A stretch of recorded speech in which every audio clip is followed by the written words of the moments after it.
Media మిత్రులకి, సోదర సమానులైన నందమూరి అభిమానులందరికీ, అలాగే ఈరోజు ఈ సినిమాని ఈ స్థాయికి తీసుకువెళ్ళిన తెలుగు ప్రేక్షకులందరికీ పేరు పేరున నా కృతజ్ఞత తెలియజేస్తున్నాను. శిరస్సు ఉంచి నమస్కరిస్తున్నాను. యాక్చువల్లీ కూడా ఇంత విజయం సాధించిన తరువాత స్టేజ్ ఎక్కి మేమేం సాధించాము, నేనే ఏదో చెప్పాలి అని అంటే ఏదో అలా ఉంది. ఎందుకంటే పెద్దవారు గౌరవనీయులు అందరూ మాట్లాడారు. సినిమా ఎంత విజయం సాధించింది, ఏ స్థాయిలో ఉంది, ఏంటి అనేది దిల్ రాజు గారితో సహా చెప్పారు. సో దీని గురించి నేను ఎంత తక్కువ మాట్లాడితే అంత మంచిదండి. బాలయ్య గారితోనే మాట్లాడిస్తాం. అలాగే ముందుగా ఈ సినిమాకి వెన్నుగా నిలబడిన దిల్ రాజు గారికి, అలాగే మ్యాంగో రామ్ గారికి, శ్రీధర్ గారికి, డాక్టర్ సురేంద్ర గారికి నా కృతజ్ఞత తెలియజేస్తున్నానండి. ఇంకొక విషయం అండి, ఈ సినిమాలో పనిచేసిన ప్రతి టెక్నీషియన్, ప్రతి ఆర్టిస్టు ఏం చేశారు, ఏ మ్యాజిక్ చేశారు, ఏంటి అనేది మీరు స్క్రీన్ మీద చూసేశారు. ఈ సక్సెస్ సందర్భంగా నేను ఇంత విజయం సాధించినప్పుడు వాళ్ళందరి గురించి మాట్లాడాలి, కానీ తమన్ గారు ఆల్రెడీ ప్రతి ఒక్కళ్ళ గురించి మాట్లాడేశారు. సో ఇందులో ఒక్కటే మిస్ అయింది ఏంటంటే నా డిపార్ట్మెంట్, డైరెక్షన్ డిపార్ట్మెంట్ ప్రాణం పెట్టి మరీ చేశారు. అంటే నా ప్రతిదీ ముందు ఇక్కడ దాకా మ్యూజిక్ దాకా రావాలి అని అంటే దాని ముందు పడే ఒక ఇది ఉంటుంది. దానికి ప్రతిదీ నా వెనకుని ఏది చెప్పినా సరే ముందుకు వెళ్ళిపోయి మొత్తం అంతా చేసుకొచ్చేది వారు.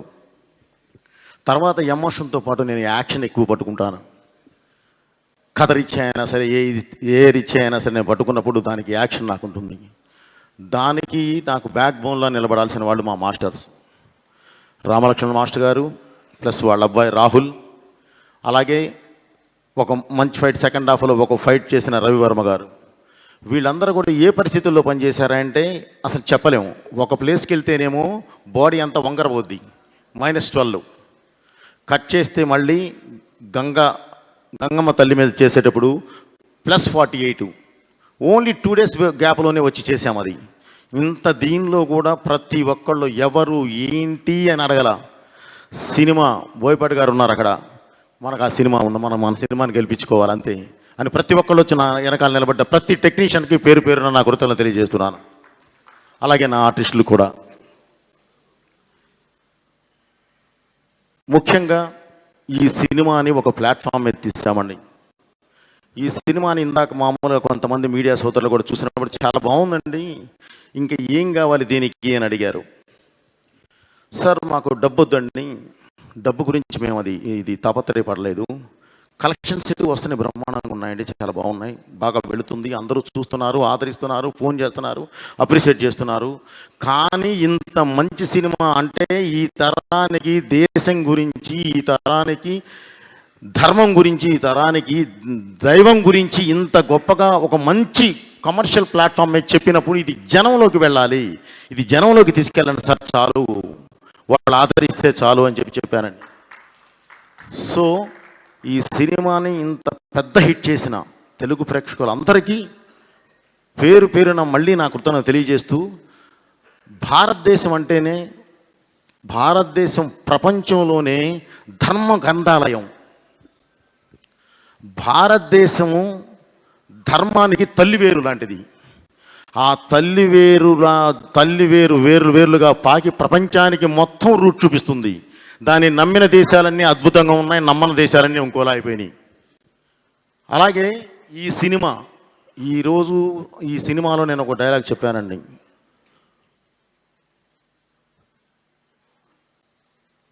శివుడు శాశ్వతం. ఒక డైలాగ్ మాట్లాడుతూ భగవంతుడు శాశ్వతం, మనం ఓన్లీ కర్తలం, మనం చెప్పింది మాత్రమే చేస్తాం. అంటే ఒక మనిషి అనుకుంటే గెలవచ్చు, ఓడచ్చు, ఏది 2 ఆప్షన్లు ఉంటాయి. కానీ దేవుడు అనుకుంటే మాత్రం గెలిపే ఉంటుంది, ఇక దానికి తిరిగే ఉండదు. ఆ గెలిపే ఈ సినిమా.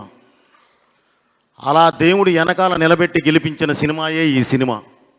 అలాంటి సినిమా మీ ముందుకు తీసుకొచ్చేయి అంటే దేవుడు సంకల్పం అది. ఆ సంకల్పం అద్భుతంగా మీరు ఆదరించారు. దానికి ఎవరు అడ్డం వచ్చినా సరే, ఒకవేళ ఏదైనా చిన్న అడ్డంకులు వచ్చినా సరే మనం ఆ దేవుడే చూసుకుంటాడు. అది ఆయన బాధ్యత. సో మా ధర్మం ఏంటంటే మీ ముందుకు తీసుకురావడం వరకే తీసుకొచ్చాం. అద్భుతమైన విజయం సాధించాం. ఈ విజయానికి కారకులైన ప్రేక్షకులందరికీ అగైన్ మళ్ళీ నేను కృతజ్ఞతలు తెలియజేస్తున్నాను. ఈరోజు ఈ సక్సెస్ మీట్ని సక్సెస్ చేయడానికి ఆశీర్వదించడానికి వచ్చిన పెద్దవారు, ప్రతి పెద్దవారు అందరికీ పేరు పేరు నా కృతజ్ఞతలు తెలియజేస్తూ, బాబు థ్యాంక్ యూ వెరీ మచ్. ఇది మనం ఇంత స్థాయిలో ఇంత హైలో మనం చేయగలిగాము అనంటే కారణం ఓన్లీ మీ సపోర్టే. మీ సపోర్ట్ లేని నేను ఇది అసలు చేయలేము. ఇంత పెద్ద సినిమా ఇంత త్వరగా చేయలేం బాబు. చేశాము అనంటే మీ సపోర్టు, వెనకాలండి దేవుడు నడిపించిన సపోర్టు, దేవుడిచ్చిన సపోర్ట్ లేకపోతే ఇది అసలు చేయలేము. నిజంగానే రామలక్ష్మణ మాస్టర్ గారు అన్నట్లు ఎలాంటి పరిస్థితుల్లో పనిచేసామా అంటే అలాంటి పరిస్థితుల్లో పనిచేసాం. వెనకాల దేవుడే, ఆ శివుడే ఉండి మమ్మల్ని నడిపించాడు. కాబట్టి ఈరోజు మీ ముందుకు తీసుకొచ్చాం. ఇలాంటి మంచి సినిమాని ప్రతి ఒక్కళ్ళు ఇంకా కుటుంబంతో సహా ఆదరి ఒక డేట్లో రిలీజ్ అవ్వాల్సింది అనుకోకుండా ఇంకొక డేట్కి రావడం వల్ల అక్కడ థియేటర్స్ తగ్గినాయి. సో థియేటర్స్ తగ్గినాయి, కానీ థియేటర్స్ అద్భుతమైన ఫుల్స్ ఉన్నాయి. ఇప్పుడు చిన్నగా పెంచుకుంటూ వెళుతూ ఉన్నారు. దయచేసి ప్రతి ఒక్కళ్ళు అక్కడ అబ్రాడ్లో ఉన్న ప్రేక్షకులందరూ కూడా ఈ సినిమాని వారి పిల్లలతో సహా అందరికీ చూపించి ఆదరిస్తారని చెప్పి ఆశిస్తున్నాను. అలాగే ఈ సినిమాలో ఉన్నది ఏంటంటే గొప్ప ఇదేంటంటే సినిమా స్టార్ట్ చేసినప్పుడే ఇది 3D కూడా చేసాం. 3D కూడా చేయడం జరిగింది. అది ఈరోజు ప్రసాద్ మల్టీప్లెక్స్లో, ఐమాక్స్, పీసీఎక్స్లో అద్భుతమైన ఇది జరుగుతుంది. ఈరోజు 4 షోస్ కూడా ఫుల్స్. సో 3D ఎక్స్పీరియన్స్ అనేది మీరు ఒక్కసారి ఈ సినిమా చూస్తే మళ్ళీ 3Dకే వెళ్ళే అంత అద్భుతంగా ఉంటుంది. దయచేసి ఆ 3Dది కూడా మీరు 3Dలో చూడండి. అభిమానులు అందరూ 3Dలో చూడండి. మీకు అసలు మీరు కొత్త లోకాన్ని చూస్తారు. Okay brother, thank you very much. Thaman గారు, మన జర్నీ ఎప్పుడు ఇలాగే ఉండాలి. డెఫినెట్లీ ఇందాక మీరు చెప్తూ ఇండస్ట్రీ మొత్తం కలిసి ఉండాలి అన్నారు. నిజం అది. ఇది ఫస్ట్ నుంచి బాలయ్య గారు మేము ఫస్ట్ నుంచి ప్రతి వేదిక మీద చెప్పేది అదే. మేం గెలవటం కాదు, మన సినిమా గెలవాలి. మన ముందు రిలీజ్ అయిన సినిమా గెలవాలి, మన తర్వాత రిలీజ్ అయ్యే సినిమా గెలవాలి. ప్రతి ఒక్కళ్ళు బాగుండాలి, తీసుకున్న వాళ్ళు బాగుండాలి, చూసేవాళ్ళు బాగుండాలి అనే ఒక సదుద్దేశంతోనే ప్రతిసారి మేము ఆ ఉద్దేశంతోనే వెళుతున్నాము. కాకపోతే మీరు అన్నట్లు ఏదో సంథింగ్ జరుగుతుంది. అలా కాకుండా అందరూ ఒక వేదిక మీదకి వద్దాము. తెలుగు పరిశ్రమ అంటే ఒక కుటుంబం లాంటిది. ఆ కుటుంబాన్ని మనం బయట వాళ్ళు చూసి మనల్ని చూసి ఇబ్బంది పడేంతలా మాత్రం మనం చేసుకోవద్దు. తప్పకుండా మనం నిలబెట్టుకోవాలి బ్రదర్. మనందరం ఒకే పాత్రలో ఉంటాం. 4 కిలోమీటర్ల రేషియోలో ఉన్నాం. ఎటు చూసినా సరే పొద్దున్న లెగిస్తే ముఖముఖాలు చూసుకోవాలి. మనందరం బాగుంటేనే ఏదైనా సరే ఈ దేశంలో మనం ఇలా నిలబడగలం. ఎందుకంటే నిజంగానే ఈరోజు దేశంలోనే ఒక పెద్ద పరిశ్రమ ఏదంటే తెలుగు పరిశ్రమ. ఆ స్థాయికి వెళ్ళి ఉన్నాం. దాన్ని అదే స్థాయిలో నిలబెట్టాలని చెప్పి ప్రతి ఒక్కరికి ఇండస్ట్రీలో ఉన్న అందరూ మన వాళ్ళే, మన కుటుంబ సభ్యులందరికీ మళ్ళీ ఈ వేదిక నుంచి విన్నవించుకుంటూ అండ్